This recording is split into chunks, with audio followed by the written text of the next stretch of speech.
வாமா அன்னபூர்ணி. சாப்பிட்டேம்மா. நீ சாப்பிட்டியம்மா? தங்கச்சி உட்காருமா.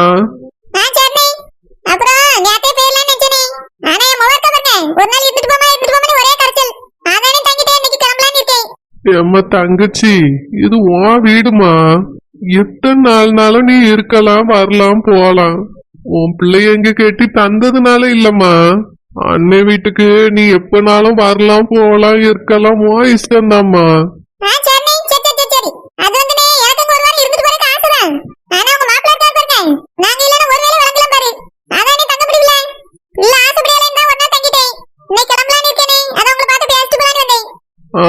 சரிம்மா. லட்சுமணன்ட்ட சொல்லி ஒரு வாழை கொலைய வெட்டிட்டு வர சொல்லி போகும்போது கொண்டு போமா.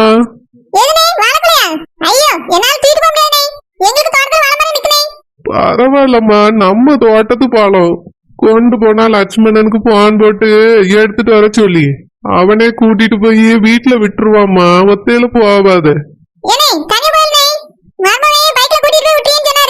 அப்படியம்மா, சூரிய வாரேன் நானும்.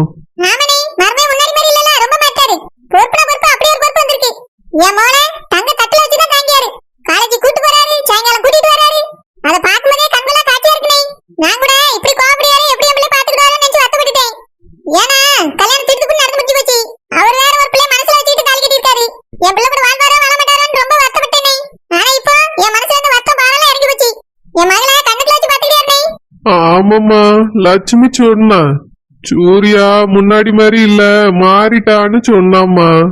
அதுக்கு பிறகுதான் என் மனசுல இருந்த பாரமே இறங்கி போச்சு.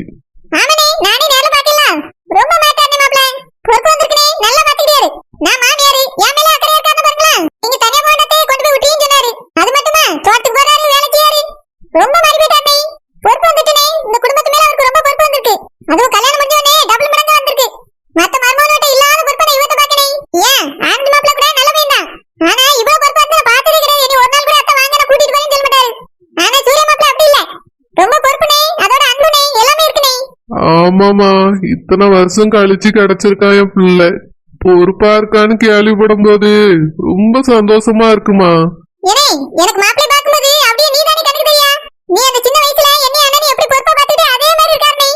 ஆமாமா, நல்ல பொறுப்பாதான் இருக்கான்.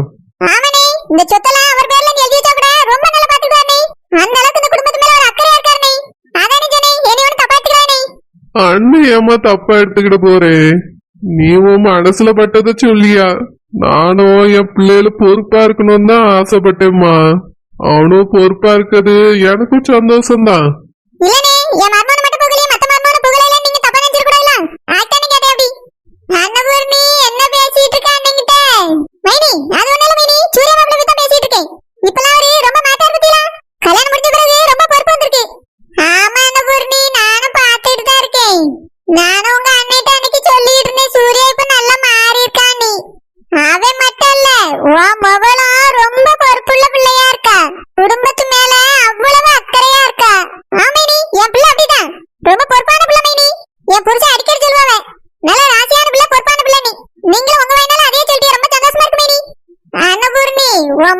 சின்ன வயசுல வீட்டுக்குள்ள எந்த பிரச்சனையும் வரக்கூடாது, சமாதான குறைச்சல் வந்துடக்கூடாதுன்னு நினைக்க. அதுவே பெரிய விஷயம் தானே. இப்பவே பிள்ளை இப்படி இருக்கானா, வயசு என்ன போக போக எப்படி இருப்பா? மேனி சொல்ல வேண்டாம், அப்படியே உங்களை மாதிரியே இருப்பா மேனி. இவரே மாப்பிள்ள எங்க அண்ணன் மாதிரியே இருப்பாரு. அதனால அடுத்த தலைமுறை உருவாயிருக்கு மேனி. இந்த சொத்தை கட்டி ஆண்ட தகுதி கூட மாப்பிள்ளைக்கு இருக்கு மேனி. ஆமா அன்னபூர்ணி, இப்ப என் மகன் ரொம்ப மாறி இருக்கா. நீ சொல்லியதெல்லாம் உண்மைதான். நாங்களும் அவனை பத்தி தான் அடிக்கடி பேசிக்கிடுவோம். கூடவே இருக்க என் பயல்களுக்கு பொறுப்பும் அன்பும் இருக்கிறது இயல்புதான். ஆனா இத்தனை வருஷம் கழிச்சு வந்த இந்த பையன் இப்ப மாறிட்டே வரான் பத்தியா. இந்த குடும்பத்து மேல ரொம்ப அக்கறையா இருக்கான். கெட்டின பொண்டாட்டி இப்ப நல்லா பாத்துக்கிடியா.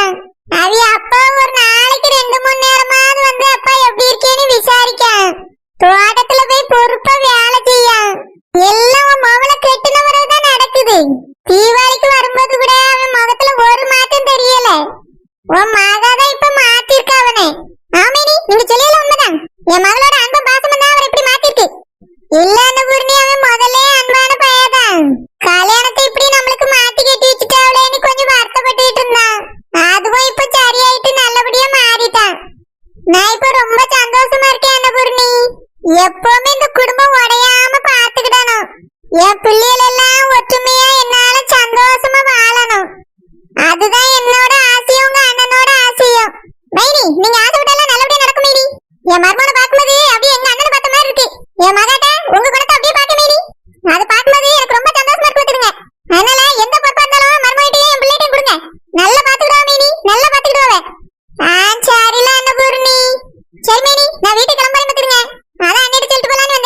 லட்சுமி, தோட்டத்துல ஊத்தம் போட்ட பழம் இருந்துச்சுன்னா ஒரு தார் எடுத்துட்டு வந்து குடுக்க சொல்லுமா. தங்கச்சி கொண்டு போட்ட சின்ன பிள்ளை இருக்கால திம்பா, சரியா சொல்லியே. நல்ல சாதி பழமா கொண்டு வர சொல்லுமா. சரியா சொல்லியே, லட்சுமணி கொண்டு வருவான். சரி மினி, அப்ப நான் பிள்ளைகிட்ட சொல்லிட்டே கிளம்பி சின்ன வீட்டுல போய் சொல்லிட்டு வந்துறேன்.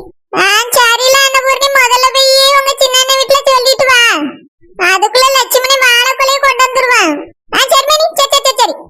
தமிழு, பிள்ளைக்கு தரகர்ட்ட சொல்லி மாப்பிள்ள பாக்கலான்னு நினைக்கேன். நீ அதை பத்தி என்ன நினைக்கிறா? ஏங்க இப்பவே எதுக்கு?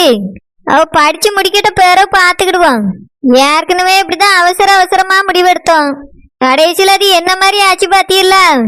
மனசு முழுக்க வருத்தமா போச்சு. இப்பதான் கொஞ்சம் அதுல இருந்து வெளியே வந்திருக்கோம். துர்காவும் வெளியே வந்திருக்கா. உடனே திரும்ப போய் மாப்பிள்ள பார்த்தா என்ன அர்த்தம்? அவளுக்கு என்ன வயசாயிட்டு, சின்ன பிள்ளை தானே. படிப்பே என்ன முடிக்கட்டும் பேர பாப்போம். இல்ல தமிழ், நம்ம பிள்ளைய கண்டவெல்லாம் பொண்ணு கேட்டு வர ஆரம்பிச்சுட்டான். வீட்டுல வச்சிட்டு இருந்தா இல்லன்னு சொல்லிட்டு இருக்க முடியாது. அதனால கெட்டி கொடுத்துட்டோம்னா எவனும் நம்மள கேட்க மாட்டான் பாரு. அதுக்காக தான் சொல்லியேன் தமிழ். ஏங்க எனக்கு இந்த மாதிரி தாரகர் சொல்லியதை வச்செல்லாம் பாக்கிறது பிடிக்கல. அது உண்மை இருக்காது, நம்மளுக்கு நம்பிக்கையும் வராது. தெரிஞ்சவி யாராவது நல்ல இடமா சொன்னாவனா பாப்போம். இல்லன்னா ஏதாவது சொந்தக்கார பையன் இருந்தாலும் பாப்போம். நான் எங்க அக்காட்ட சொல்லி வச்சிருக்கேன், அவளை நான் பாக்கேன்னு சொல்லியிருக்கா. அதனால நீங்க ரொம்ப அவசரப்படாங்க. படிப்பு முடியட்டும், பொறுமையா பாப்போம். இல்ல தமிழ், அது சரிப்பட்டு வராது.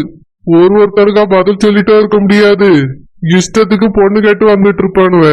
அதனால டக்கு புக்குன்னு பிள்ளைய கட்டி கொடுத்துருவோம். இன்னும் 1 வருஷம் படிப்பு தானே, இப்படிங்கிறதுக்குள்ள போயிரும். நான் தரகட்ட சொல்லி மாப்பிள்ளைய பாக்கேன். எதுக்குங்க இவ்வளவு அவசரப்படுறிய? அதான் சொன்னேனே தமிழ், கண்டவெல்லாம் பொண்ணு கேட்டு வர எனக்கு அது பிடிக்கல. அன்னைக்கு ஒரு குடும்பம் வந்துச்சுல்ல. ஏங்க நீங்க சத்தம் போட்டுட்டியே, அதோட அவிய போயிட்டாவ. வேற அவியெல்லாம் அதை பத்தி பேசல. எதுக்கு பழச போட்டு நீங்க பேசிட்டு கிடக்குறிய? இல்ல தமிழ், அந்த பையனுக்கு பிடிச்சதுனாலதான் அவங்க அப்பா அம்மாவை கூட்டிட்டு வந்தான். அது மட்டும் இல்லாம அவன் இங்கதான் வேலை பார்க்கான். அப்படி இருக்கும்போது நம்ம பிள்ளை போகும்போது வரும்போது அவன் பார்த்தானா அவன் எதுவும் பண்ணிடக்கூடாது. எனக்கு அந்த குடும்பத்து மேலயும் நம்பிக்கை இல்லை, அந்த பையன் மேலயும் நம்பிக்கை இல்லை. அவன் வீட்டுக்கு நம்ம பிள்ளைய கட்டி கொடுக்கறதுல விருப்பமும் இல்லை. அதுக்குதான் சொல்லியே தமிழ், பிள்ளைய ஒரு நல்ல இடத்துல கட்டி கொடுத்துட்டா நம்ம நிம்மதியா இருக்கலாம்ல. இப்போ பிள்ளை போகும்போது வரும்போது நம்ம பயந்துட்டே இருக்கான்டா. ஏங்க எதுக்கு இப்படி பயப்படுறிய? அந்த பையன் அப்படி என்ன செஞ்சிட போறான்? அவன் அவிய அப்பா அம்மாவும் எங்க அக்கா வீட்டுலதான் குடியிருக்காவ. எங்க அக்கா சொல்லுவா நல்ல குடும்பம். நீ தமிழ், முதல்ல உங்க அக்கா கிட்ட சொல்லி அவியல வீட்டை காலி பண்ண சொல்லு. அவியலுக்குலாம் உங்க அக்கா வீடு கொடுத்துருக்காவ பாரு. எனக்கெல்லாம் தெரிஞ்சிருந்தா குடுக்காதீங்கன்னு சொல்லியிருப்பேன். முதல்ல அவியல காலி பண்ண சொல்லு. இந்த மாதிரி பட்ட குடும்பத்துக்கெல்லாம் வீடு கொடுக்கறதே தப்பு. ஏங்க நீங்க போய் எதுக்கு இப்படி கோவப்படுறிய? எங்க அக்கா வீடு சும்மா கிடக்க வாடகைக்கு விடுமேன்ட்டு விட்டுருக்கா. ரூபாயும் வரும். அத போய் நம்ம கெடுக்க முடியுமா? நான் போய் நீங்க வாடகைக்கு விடாத அவளை காலி பண்ணுன்னு தான் சொல்ல முடியுமா? அவளே வாடகைக்கு விட்டுருக்கா, காலி பண்ணுங்கன்னு உடனே எப்படி சொல்லுவா? இதெல்லாம் போய் நம்ம தலையிட முடியாது. அப்படின்னா இதுக்கு மேல அந்த வீட்டு பக்கம் நீயோ நானோ நம்ம பிள்ளைகள போக கூடாது சொல்லிட்டேன். உங்க அக்கா வீட்டையும் உங்க அக்காவையும் இதோட மறந்துரு. உங்க அக்கா இங்க வந்தா மட்டும் பேசிக்க. இனி அந்த பக்கமே நீயும் போக கூடாது. குறிப்பா துர்கா அந்த பக்கமே போக கூடாது சொல்லிட்டேன். ஏங்க எதுக்கு இப்படி பேசுறிய? எங்க அக்காளுக்கு ஒரு சமயம் உடம்பு சரியில்லாம வந்துன்னா நம்ம பார்க்காம இருக்க முடியுமா? இதுக்கெல்லாம் போய் நீங்க இவ்வளவு கண்டிஷன் போடுறீங்களே எதுக்கு? இதுக்கலாமா? நடந்தது என்னன்னு உனக்கு தெரியல தமிழ். நீ எப்படி பேசினா என்ன அர்த்தம்? அவன் இருக்க வீட்டு பக்கமே என் நிழல் கூட படக்கூடாதுன்னு நான் நினைக்கிறேன். என் பிள்ளைகளும் போக கூடாது, நீயும் போக கூடாது அந்த பக்கம். உங்க அக்கா இங்க வந்தா பேசிக்க. வேற யாரும் இங்க இருந்து அங்க போக கூடாது. இல்லங்க நீங்க இப்படி சொன்னது தெரிஞ்ச எங்க அக்கா ரொம்ப வருத்தப்படுவாள்ல. அவட்ட நான் என்னத்த சொல்லுவேன்? நான் உன் வீட்டுக்கு வரமாட்டேன்னு சொல்ல முடியுமா? அப்படிதான் நீ சொல்லணும். அவியல வீட்டை விட்டு காலி பண்ண வைன்னு சொல்லிக்கிட்டு இருக்க. நீ என்னென்னவோ பேசிட்டு இருக்கா. உங்க அக்கா கிட்ட சொல்லி காலி பண்ண சொல்லு. அப்பதான் நாங்க அந்த பக்கமே வருவோம்னு சொல்லு. நான் சொன்னேன்னு சொல்லு. என் மேல மரியாதை இருந்தா நம்ம வரணும்னு நினைச்சா அவியல காலி பண்ண சொல்லி சொல்லட்டும். இல்லன்னா அந்த வீட்டு பக்கமே போக கூடாது. உங்க அக்காலையே நீ மறந்துரு சொல்லிட்டேன். அந்த வீட்டுலதான் குடியிருக்காவன்னு இத்தனை நாள சொல்லாம இருந்திருக்கானே. ஏங்க அவிய அங்கதான் குடியிருக்கான்னு உங்களுக்கு தெரியாதாக்கும்? தெரியாது. நான் என்னைக்கு போனேன்? அந்த திசை பக்கமே இனி போக கூடாது. ஒழுங்கா உங்க அக்கா கிட்ட சொல்லி காலி பண்ண சொல்லு. இவரு என்ன இப்படி கோவப்பட்டுட்டு போறாரு? நம்ம வீட்டுக்குள்ள அவிய வரேன்டான் சேக்கண்டான்னு என்ன சொல்லலாம்? வாடகைக்கு எங்க அக்கா வீடு விட்டுருக்கா, அந்த வீட்டுக்கு நம்ம போக கூடாதுன்னு என்ன அர்த்தம்? இதோட அக்கால மறந்துட்டு அக்கா வீட்டு பக்கம் போக கூடாதுன்னு சொல்லிட்டு போறாரு. எங்க அக்கா கிட்ட போய் இத சொல்ல முடியுமா? அவ நம்மளை பத்தி என்ன நினைப்பா? அவளே அதுல 4 காசு வருமானம் வருமேன்னு விட்டுருக்கா. அவட்ட போய் உடனே காலி பண்ணுன்னு எப்படி சொல்ல முடியும்? இந்த மனுஷன் வர வர ரொம்ப தான் கோவப்படியாவ. அவியெல்லாம் என்ன பண்ணுவாவ? அவரால இவியெல்லாம் ரொம்ப கஷ்டப்பட்டிருக்காவல்ல. அதான் அந்த குடும்பம் மூஞ்சிலே முழிக்க கூடாது, காலி பண்ண சொல்லுன்னு சொல்லியாவ. அவியல சொல்லியும் ஒரு குறையும் இல்ல. சரி, அக்காட்ட மெதுவா பேசி பாப்போம். ஏங்க ஏங்க தோரப்பா இங்க வாங்க. என்ன பத்ராளி?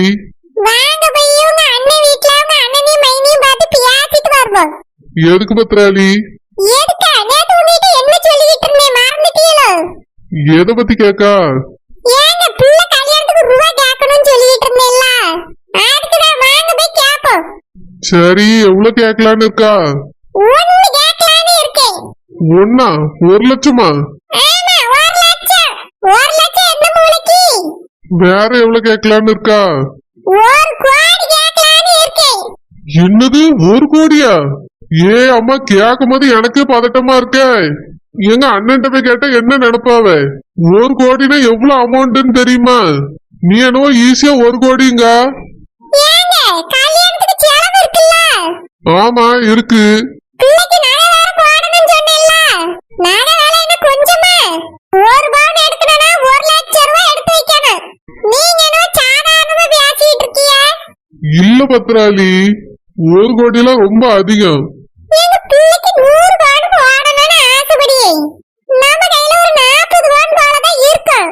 மிச்சம் 60 பவுன் எடுக்கணும்னா 60 லட்சம் ரூபாய் தேவைப்படும்ல. பிறகு கல்யாண செலவு இருக்கு, நிச்சயதார்த்தத்துக்கு செலவு இருக்கு. ரொக்கம் ஒரு 10 லட்சமாவது கொடுக்கணும்னு ஆசைப்படியே. ஆனால்தான் 1 கோடி கணக்கு போட்டு கேட்கலான்னு பாக்கேன்.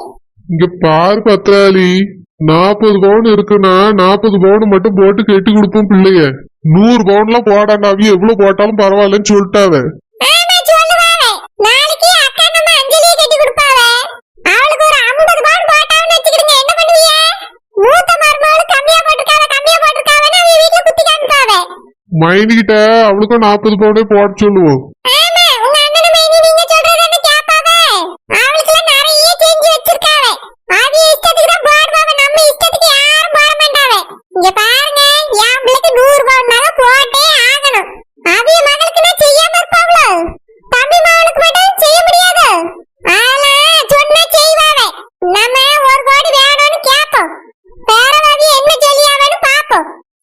சரியில்ல பத்ராளி, நான் சொல்லியும் கேளு. ஏங்க அவிய மகளுக்கு நான் மட்டும் செய்வாவல்ல, நம்ம பிள்ளைக்கு செய்ய மாட்டாவளோ? நீங்களும் உங்க அப்பா பெத்த பிள்ளை தானே? உங்க அண்ணனை மட்டும் தான் பெத்தாவல, அவியலுக்கு மட்டும் தான் சொத்துல உரிமையே. எங்க அண்ணன் ஒன்னும் சொத்தை வித்து மகளுக்கு செய்ய மாட்டான். எங்க அண்ணன் பிள்ளைகளு தோட்டத்தை பொறுப்பா பாத்துக்கிட்டியானுவ.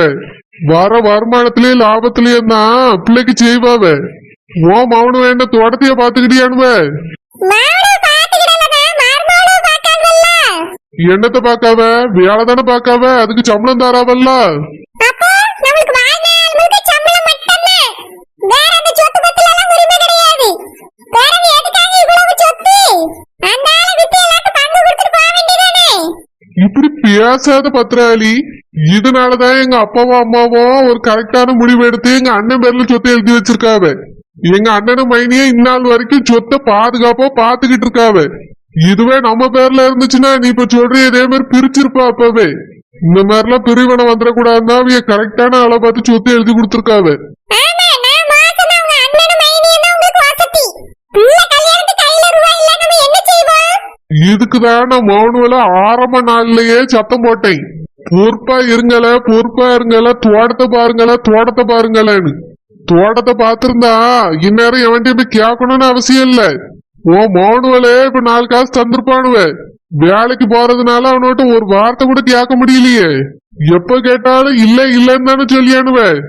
சின்னதோர கூட முயற்சி பண்ணியேன்னு சொல்லியான், கடனோடனாவது வாங்கியேன்னு சொல்லியான். பெரியதோர 10 பைசா கூட தர முடியாதுல சொல்லியான். அதெல்லாம் தார்மா, தங்கச்சிக்கு செய்யாம வேற யாருக்கு செய்வானுவே? அப்ப சரி, கல்யாண செலவுக்கு ஆளுக்கு 10 லட்சத்தை தர சொல்லு. எங்க அண்ணிட்டு மைனிட்டும் கேட்டு ஒரு 10 லட்சத்தை வாங்கி, மத்தபடி நகை இருக்கிறது போட்டா போதும். அவிய ரொக்க பணமும் பெருசாலாம் ஒண்ணும் கேட்கல. பியாருக்கு ஒரு 1 லட்சம் ரூபாய் கொடுப்போம் போதும். கஷ்டப்பட்டுட்டா கிடக்காவ, நல்லா தானே இருக்காவ, அதெல்லாம் எதிர்பார்க்க மாட்டாவ. எதிர்பார்க்க மாட்டாங்க, கொடுக்க வேண்டியது நம்ம பொறுப்பு, நம்ம கடமை. இங்க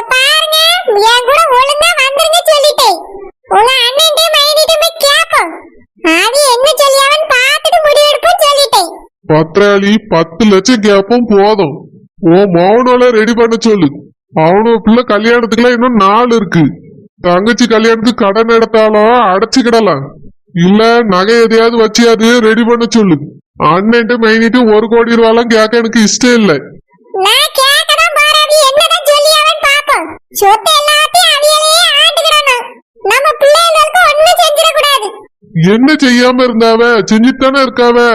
அதான் கிவிய செய்யறாங்களான்னு பாப்போம் வாங்க. வேண்டாம் பத்திராளி, 10 லட்சம் கேப்போம். வாங்க